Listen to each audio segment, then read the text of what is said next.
Bonjour à tous et bienvenue à cette vidéo sur champ magnétique.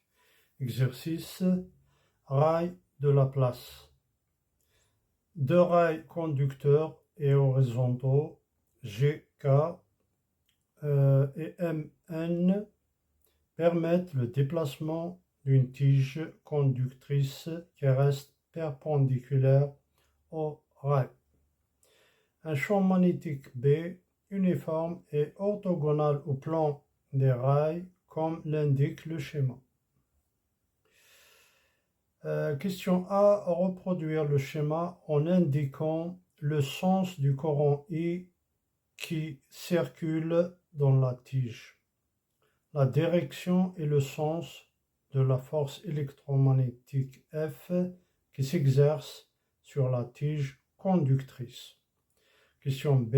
Calculer la valeur de cette force lorsque I égale 8 ampères, B égale 80 millitesla. La distance entre les rails est égale à 5 cm. Question C. Que se passe-t-il lorsqu'on inverse les polarités du générateur? Donc, pour le schéma, on a la tige conductrice, on a le générateur, la borne plus, la borne moins. Donc, le courant sort de la borne plus et va dans la borne moins. Pour le sens du courant, c'est dans ce sens, et la force dans ce sens, et on a le champ magnétique. Donc on applique la règle de la main droite. Donc B, c'est le majeur pour le magnétisme, et I, c'est index pour intensité du courant, et F, c'est comme pousser, hein, pouce pour pousser. Donc on a le pouce, l'index et le majeur.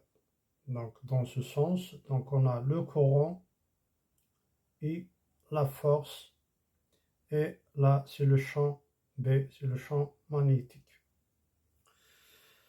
Le courant sort de la borne plus pour entrer à la borne moins du générateur. B, calculer la valeur de cette force. Donc on applique la formule F égale B fois I fois L fois sinus alpha. Donc là, sinus alpha, c'est 90 degrés. Et F égale 80 fois 10 puissance moins 3 fois 8 fois 5 fois 10 puissance moins 2 fois sinus 90 degrés égale 3,2 fois 10 puissance moins 2 newton. B, le champ magnétique est orthogonal à la tige parcourue par I. Question C. Que se passe-t-il lorsqu'on inverse les polarités du générateur? Si on inverse les polarités du générateur, les sens du courant et de la force électromagnétique sont inversés. Voilà, je vous remercie.